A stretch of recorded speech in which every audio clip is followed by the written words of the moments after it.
Pamantasan ng lungsod ng Maynila po ito, ano, mga babayan. Pamantasan ng lungsod ng Maynila.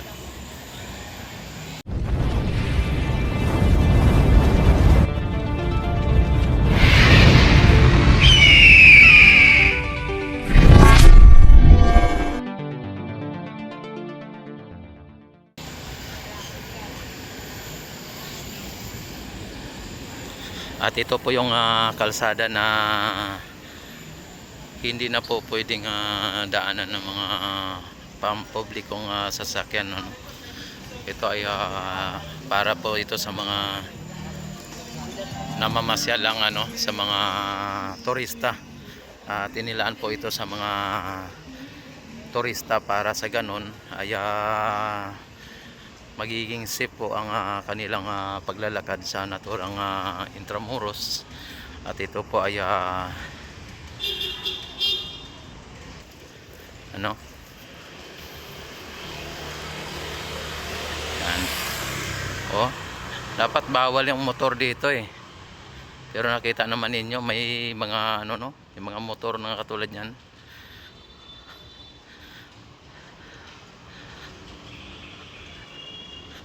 Pero nakita naman ninyo, ayan, talagang pero napakaganda ang Intramuros kung tutusin, mga babayan. Ito ang sentro ng turismo, ano. At makikita mo dito ang mga turista na iba't ibang lahi, ano, dito.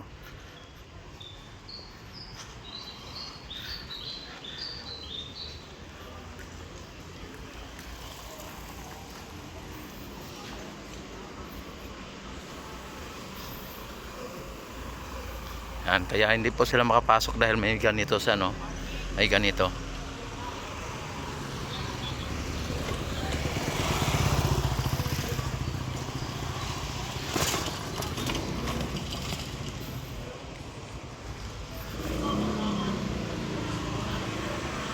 At madadaanan po natin ang naturang, ano, naturang San Agustin Church, mga babayan. San Agustin Church, ano. Tapos yung Manila Cathedral. Yan. Ito po ang street na to ay Agustin Church ang madadaanan, at ang Manila Cathedral, ano.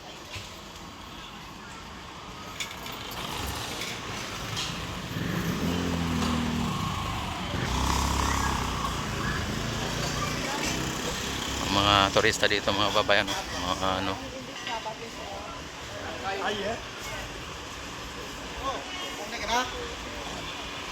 At dito ang ano, no, ang Knight of Columbus.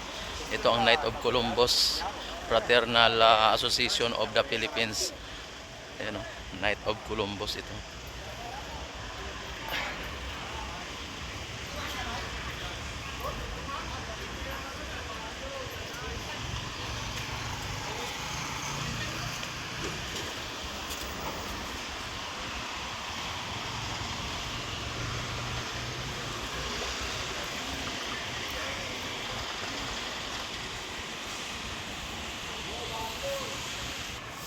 Yan, ito na po ang ano, no, ang naturang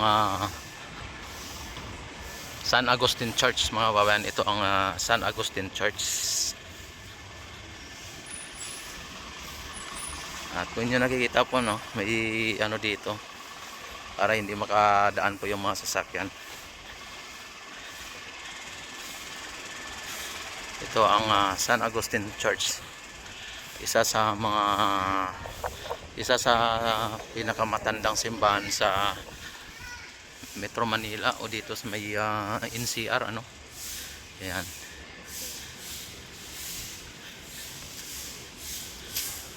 Ito ang ano, no, pinakamatandang simbahan dito sa Manila or NCR.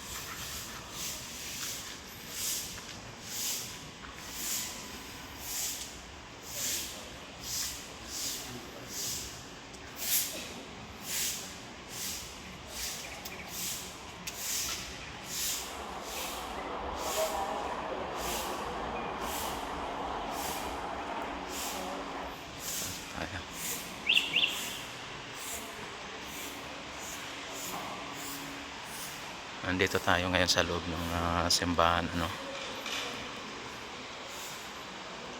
May mga ano dito ng ano, side, no?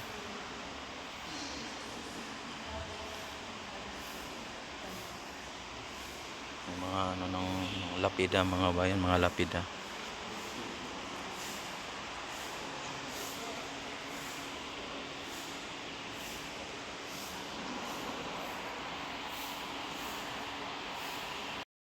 And galing tayo dyan sa may San Agustin Church at diretso po tayo dito sa may cathedral, mga babayan, sa cathedral.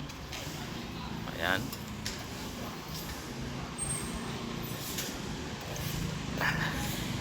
Napakaluwag po ang kalsada dito sa Intramuros, mga babayan. Medyo nakikita. Pero hindi maiwasan talaga, mga babayan, na may dadaan na sasakyan kahit ito ay pinagbabawal ang mga sasakyan dito, no. Yan na talagang hindi talaga maiwasan. Ayan, at pupunta tayo ng cathedral, ano. At bago tayo makapunta ng cathedral ay madadaanan po natin dito ang museo, ano, na kung saan ay ito po ang monumento na talagang nagsisimbolo ng pagmamasaker nung time ng panahon ng World War II, mga babayan. Yan yung itong Memorer Manila 1945. Ayan, dito po. At nakasulat dito ang lahat ng mga lugar sa Intramuros, Ermita, Malate. Yan, at kung saan pang mga lugar, ano, Mandaluyong, Pasay, dito sa Metro Manila, ano, at nakalagay dito, no. Yan, dito po ang isa sa mga monumento o monument na ipinatayo dito sa Intramuros na nagsisimbolo ng nung panahon ng digmaan ng World War II, na walang habas na pinagpapatay ang mga residente, no, mga Pilipino, ano. Yan. At dito na naman tayo diretso sa may cathedral, ano, cathedral church.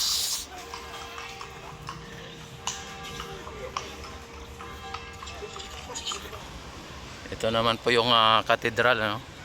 Ito, sa likod pa lang tayo ng cathedral, mga babayan. Ito sa likod ng cathedral. At napakaganda yung mga ano, no, mga building dito. Ayan. Ito ang Manila Cathedral, mga babayan. Ayan, napunta tayo sa harap. Dito na po tayo sa ano, no, sa may harap ng Manila Cathedral, mga babayan. Ito.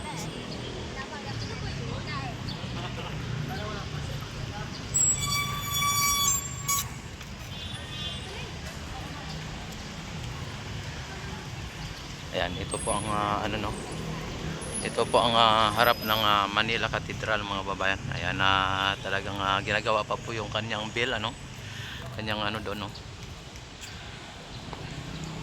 Ayan, ito po ang Manila Cathedral.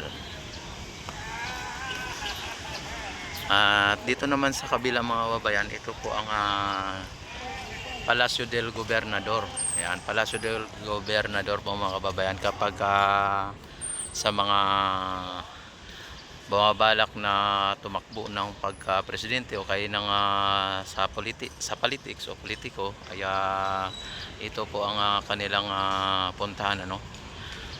Yan, at mag-filing ng candidacy, ano, dito sa may Palacio del Gobernador, Comelec. Ayan, ito po.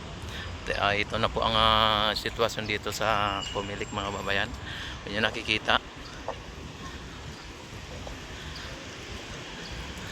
Yan, at may ano dito, no, may mga nagtitinda dito, no. 84th anniversary ata ng ano, ng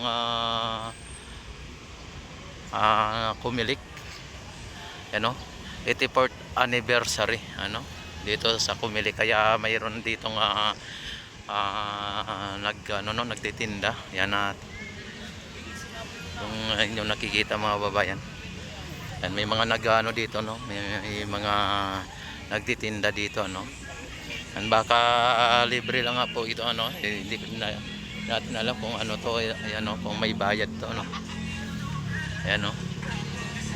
Yan po ang ano dito, no, sitwasyon sa Intramuros mga kababayan. Ayan. Yan. Kababayan, at 84th anniversary ng Comelec ngayon, Commission on Election. Yan, no.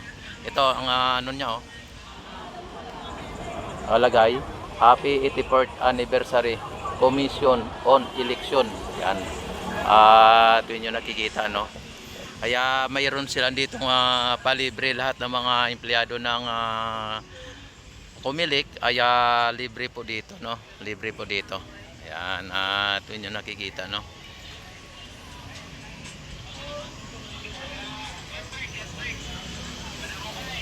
Ayan.